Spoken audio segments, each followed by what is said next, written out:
Esta es una producción de Grupo Fórmula. Encuentra más contenido como este en radioformula.mx. De viva voz, como le anticipé desde muy temprano, y como todos los miércoles, el doctor Salvador Borrego, director de esa prestigiosa casa que es Saba Consultores, experta en la opinión pública. Gracias por estar con nosotros, Salvador, como siempre. Muy buenos días, Ricardo. Un placer, como siempre, estar contigo. ¿Cómo va evolucionando la aceptación del presidente López Obrador? Sinónimo más o menos de popularidad.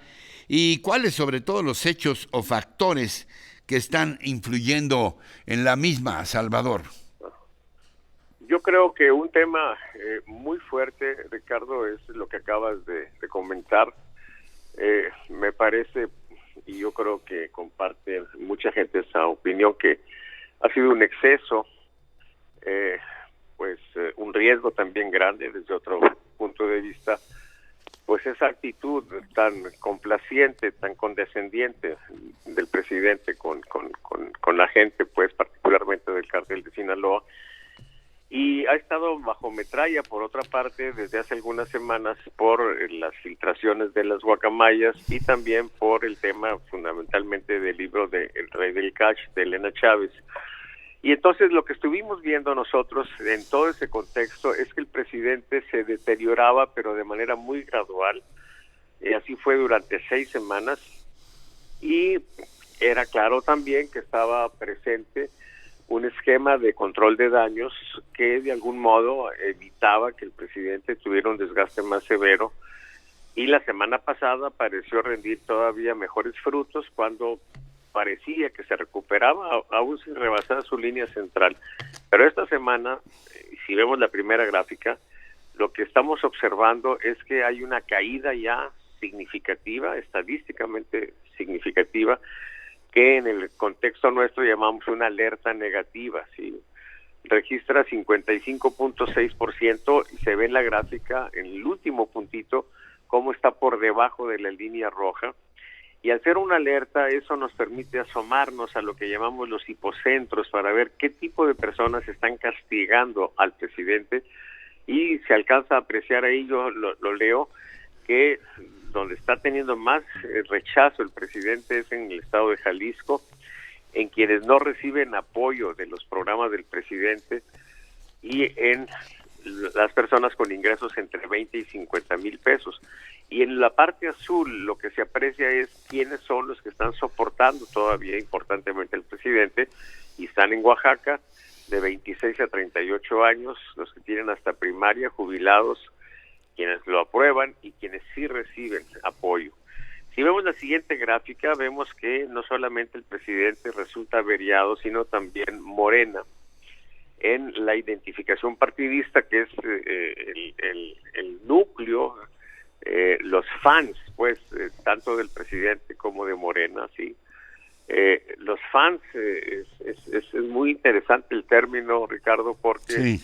En el último libro, pues, de Moisés Naim, La revancha de los poderosos, le da un rol central a este fenómeno de fans, no de seguidores políticos, no de correligionarios, sino de fans, en ese contexto del espectáculo, que es realmente interesante lo que nos presentan ahí en ese libro. Sí. Y entonces aquí vemos en el caso de Morena cómo los fans, que son los que se identifican más, también tuvieron un descenso importante en las últimas semanas, y la anterior como que se recuperaba y vuelve a retomar el descenso, interesantemente a una línea abajo de la línea naranja, lo cual es una advertencia negativa. Y vemos en el punto rojo, en el recuadro rojo de abajo, que vuelven a aparecer los que no reciben apoyo de programas del presidente. Quizá se está revirtiendo el fenómeno de la envidia, porque es la envidia lo que de algún modo favorece mucho la polarización, y ahora parece ser, claro, en beneficio del líder populista, y ahora parece ser que es la envidia la que está jugándole contras. Si vemos la siguiente gráfica, observamos cómo, aunque no de manera muy dramática, y así rápidamente nos podemos ir en las gráficas siguientes, Claudia Sheinbaum refrena en la siguiente gráfica, pues revierte el avance que tenía en la interna, en la lucha de corcholatas, ¿sí? Ahí se ve cómo cae, ¿sí? Si vemos la siguiente, vemos cómo también Marcelo Ebrard tiene ese fenómeno. Y la siguiente es la más interesante, Ricardo, porque el discurso más opositor, más claramente confrontado con la línea general del presidente, es el de Ricardo Monreal. Y entonces en esa siguiente gráfica de Ricardo Monreal vemos cómo él registra un valor de alerta positiva. Es de hecho la segunda alerta positiva que registra y el segundo valor más alto que ha registrado, y el más alto es muy anterior, pues hace casi 10 meses. Uh-huh.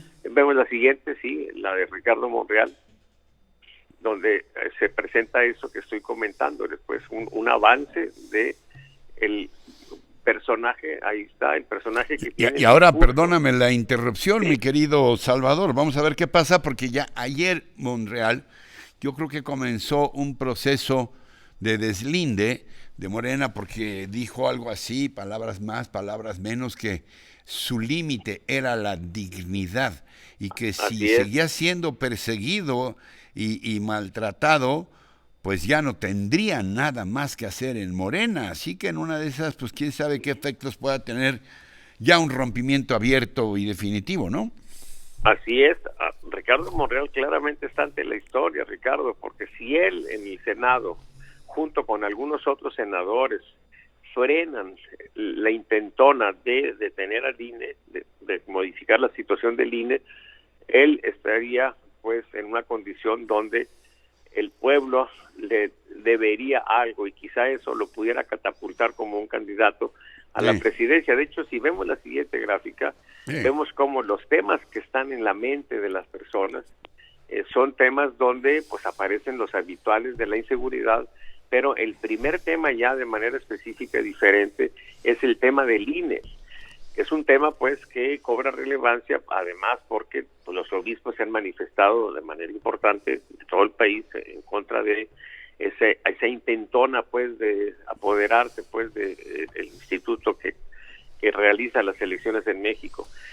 Y bueno, en la siguiente gráfica, que es la del top of mind, ¿sí?, lo que tenemos es que sigue más o menos igual, aunque Claudio Sheinbaum ya no está arriba en este indicador, pero en el siguiente, en la otra gráfica, tenemos como sí, ya cuando se les dan nombres, se mantiene el empate técnico con Marcelo Ebrard. Y finalmente la última gráfica es la que nos muestra cómo se está dando en la oposición una atomización, ¿sí?, que podría pues también ser favorecedora de que una figura como Ricardo Monreal pudiera ser aglutinante y pues quizá el abanderado de la oposición. Los futuros posibles que tenemos frente a nosotros son realmente muy interesantes. Pues es lo que tenemos, Ricardo. Sí. Perdón, concluye. Sí, bueno, lo más relevante de esto es pues que finalmente pues las barreras de contención que ha puesto el presidente ya no están funcionando. Es interesante notar lo siguiente, aunque no mostramos la gráfica, él decrece en su aprobación, pero no en su desaprobación, sino en los indecisos. Eso es una esperanza quizá para López Obrador y su gente, porque normalmente cuando eso ocurre, los indecisos regresan a su antigua querencia, salvo que es algo que también podría suceder, las razones que lo hicieron decepcionarse un poco permanezcan o se hagan todavía más graves. La presidencia tiene entonces la oportunidad de operar, pero la verdad es que las soluciones un poco negarían la esencia misma del propio presidente, pero finalmente ahí está un reto. Y también es una oportunidad para la oposición, porque claramente esto está dando señales de que por ahí el presidente se puede desgastar. Si es inteligente la oposición, podrían aprovechar la oportunidad para empezar una situación de desgaste severo, y eso pues lo vamos a ver la próxima semana. Yo no sé, si no compartes mi punto de vista, dímelo, pero tengo la impresión de que todo esto que está pasando confirma que no todo está escrito, que no todo está dicho ya, que no todo está escrito de manera definitiva respecto a esta carrera ya desbocada y adelantada hacia el 2024 y que todavía pueden pasar muchas cosas, Salvador. No sé tú qué pienses. Por supuesto que estoy de acuerdo contigo, Ricardo. Mira, esta semana, el domingo particularmente, ocurrió un fenómeno que tiene una trascendencia muy relevante. El triunfo de Lula en Brasil generó mucho entusiasmo en los seguidores de López Obrador, pero como apunta también ahí en su libro, los seguidores disfrutan como en una situación de deporte, no tanto del triunfo, sino de la derrota del contrario. Y aquí lo que observamos es que hubo una situación de desconcierto porque resultó que la gente supuestamente de derecha, los neoliberales, también estaban contentos con el triunfo de Lula. Y el problema era, pues, que se entiende que Bolsonaro es el AMLO brasileño. Y entonces hay un cambio de eje, ya no es tanto izquierda-derecha, sino racionalidad, irracionalidad o populismo, sí, contra no una situación más sensata.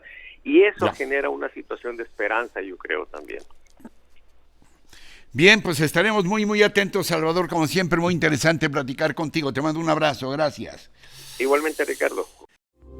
Esta fue una producción de Grupo Fórmula. Encuentra más contenido como este en radioformula.mx.